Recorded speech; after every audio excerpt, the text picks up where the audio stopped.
एक वक्त का किस्सा है। किसी गांव में एक मियाँ बीवी रहते थे। ये लोग बहुत गरीब थे।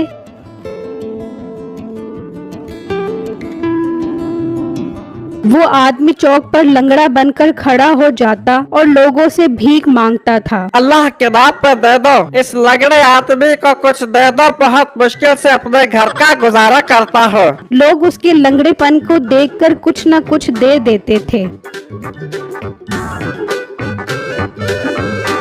अंकल, तुम किस गांव में रहते हो? मैं साथ वाले गांव में रहता हूँ। अंकल, ये तुम कैसे लंगड़े हो जो दूसरे गांव से चलकर यहाँ आ जाते हो? बेटा, मेरे लंगड़ेपन पर न जा, मैं बहुत मुश्किल से रेंग रेंग के यहाँ आता हूँ, कुछ दे दे बेटा। अच्छा अच्छा, देता हूँ। फिर वो आदमी पैसे देकर वहाँ से चला जाता है। शुक्र है आज की कमाई पूरी हो गई है, अब मैं घर जाता हूँ।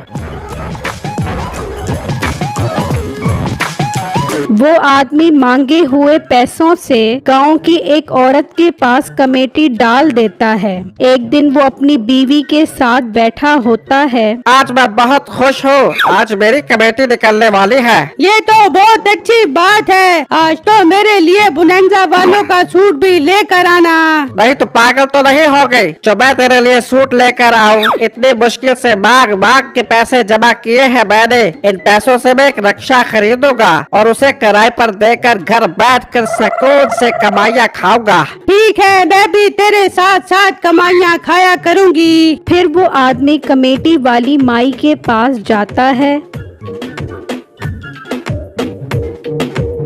और उससे कमेटी लेकर रक्षा खरीद कर आ जाता है। अरे वाह, ये तो बहुत अच्छा रिक्शा है। मुझे तो बहुत खुशी हो रही है कि आपका इतना अच्छा रोजी का जरिया बन गया है। हाँ बेगम, हाँ, बस तू ये रक्षा अपने बेटे से बचा कर रखे, बहुत गंदे नजर है उसके। वो अभी बात कर ही रहे होते हैं कि उनका बेटा मीठा आ जाता है। देख लो, आपने नाम लिया और मेरा बेटा मीठा आ गया है। बहुत लंबी उम्र पाई है मेरे बेटे ने। सुना तो मैंने ये था कि बुराई की उम्र थोड़ी होती है। खैर, कहाँ से आ रहा है? अब्बा देख नहीं रहा, किताबें हाथ में है तो इसका मतलब कॉलेज से आ रहा हूँ। तेरी तरह नहीं हूँ जो हर वक्त आवारा गर्दी और लोगों से भीख मांगता फिरूं। हाँ, जितना तू पढ़ता है मुझे सब पता है। किताबें तो बहाना है, लड़कियाँ फसाना तेरा निशाना है। ओह अब्बा, ज्यादा मेरे साथ फ्री होने की जरूरत नहीं है। ये बता, ये रिक्शा कहाँ से उठा कर आया है? बेटा, ये रिक्शा तेरा अब्बा खरीद कर आया है। जी हाँ, ये रिक्शा मैंने अपने हक हलाल की कमाई से बनाया है। अब इसको किराए पर दूंगा और बाकी की जिंदगी घर बैठकर गुजारूंगा। अब्बा, तू बाकी की जिंदगी कब्र में क्यों नहीं गुजार लेता? दिन रात का जीना मरना हराम किया हुआ है मेरा, और जितनी तेरी हक हलाल की कमाई है मुझे सब पता है। हाँ, है मेरी हक हलाल की कमाई। तू मेरी कमाई पर नजर न रख, चल जाके अंदर पढ़ाई कर। अब्बा, मैं पढ़ाई पर पूरा ध्यान दूंगा और पूरे कॉलेज में टॉप करूंगा।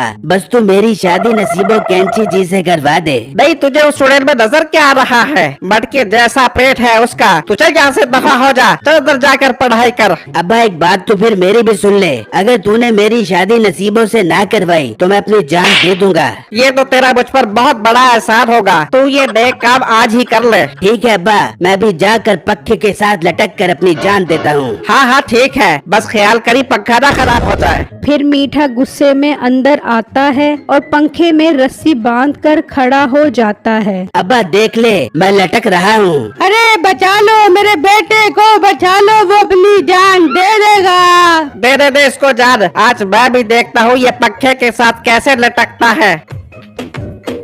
फिर दोनों मियाँ बीवी अंदर आते हैं। अम्मी जान, मेरे मरने के बाद नसीबो कैंची को मेरी मैयत न दिखाना, वरना वो मेरे गम में इस दुनिया फानी से कूच कर जाएगी। ना बेटा ना, ऐसा ना बोल। अम्मी जान, मेरी कब्र पर मेरे नाम की तख्ती न लगाना। अगर नसीबों ने मेरा नाम पढ़ लिया तो वो ये सदमा बर्दाश्त नहीं कर सकेगी। ना बोल मेरे बेटा, ऐसा ना बोल। अम्मी जान, मेरे जनाजे को मेरा अब्बा कंधा न दे, वरना मेरी रूह को सुकून नहीं मिलेगा। बातें ही करता रहेगा या पक्के से लटकेगा भी सही। जल्दी कर, मैंने काफूर और कफन भी लेकर आना है तेरे लिए। ये सुनकर मीठे के होश उड़ जाते हैं कि मेरी ब्लैकमेलिंग से तो मेरे बाप को कोई असर नहीं हो रहा। अम्मी जान, आप मत रोएं, मुझसे आपका रोना देखा नहीं जा रहा। अम्मी जान, आप अपने आंसू साफ करें, मैं अपने आप को कुछ नहीं होने दूंगा, आज ये वादा करता हूँ। नहीं नहीं, तू लटक, अभी लटक। नहीं अब्बू जान, अब मैं अपने आप से वादा कर चुका हूँ, अब ऐसा मुमकिन नहीं। फिर मीठा अपने कमरे में जाकर बैठ जाता है और नसीबो कैंची से शादी कैसे की जाए सोचने लगता है। तो एकदम खिड़की में नसीबो आती है। मिठे, मेरी जान के टोटे, यहाँ बैठा क्या कर रहे है? नसीबो तू आ गई है, मैं अभी तेरे साथ शादी करने की प्लानिंग कर रहा हूँ।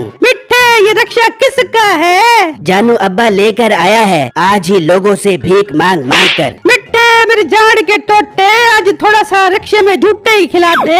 अरे वाह नसीबो जी, क्या कमाल की फरमाइश की है आपने। चल आज तुझे रक्षे में खूब सैर करवा के आता हूँ। फिर मीठा रक्षे की चाबी उठाने के लिए कमरे में आता है तो उसके माँ बाप सो रहे होते हैं। वो रक्षे की चाबी उठाकर बाहर आ जाता है। चल नसीबो चल, आज तुझे पूरा शहर घुमा कर आता हूँ। मिठे, तुझे रक्षा चढ़ाना आता है कि नहीं? अरे रक्षा चलाना कौन सा मुश्किल काम है, बस चाबी लगानी है और इसे रेस देनी है। रक्षा आप ही हमें हमारी मंजिल मकसूद तक पहुँचा देगा। मिठे, ख्याल करी कहीं वो मंजिल मकसूद कबर ही ना हो जाए। तू परेशान की होती है, चल बैठ रक्षे में। फिर वो दोनों रक्षे में बैठ जाते हैं और मीठा रक्षा स्टार्ट करने लगता है। जैसे ही वो गियर लगाता है तो रक्षा जोर से दरख्त में जा लगता है। उसकी आवाज से उसके माँ बाप की आँख खुल जाती है। बेगम, ये आवाज कहाँ से आई है? ये तो किसी चीज के टकराने की आवाज है। फिर जब वो बाहर आते हैं तो उसका रक्षा बिल्कुल तबाह हो गया होता है। बेटे, तूने मेरा रक्षा तबाह कर दिया। अब्बू जान, मैंने इसे तबाह नहीं किया, मैंने तो सिर्फ इसे स्टार्ट किया था। दरख्त से तो ये अपनी मर्जी से जाकर लगा है। बेटे, तू पक्के से लटक कर मर क्यों नहीं गया? बेगम, तू रस्सी तैयार करके पक्के के साथ लटका, मैं आज ही इसे फांसी दूंगा। नसीबो तू मुझसे शादी करना चाहती है? हाँ मिठे, करनी है शादी। इससे पहले कि अब्बा हमें फांसी चढ़ाए, हमें क्या करना चाहिए? भाग मिठे, भाग मेरी जान के फिर वो दोनों वहाँ से भाग जाते हैं।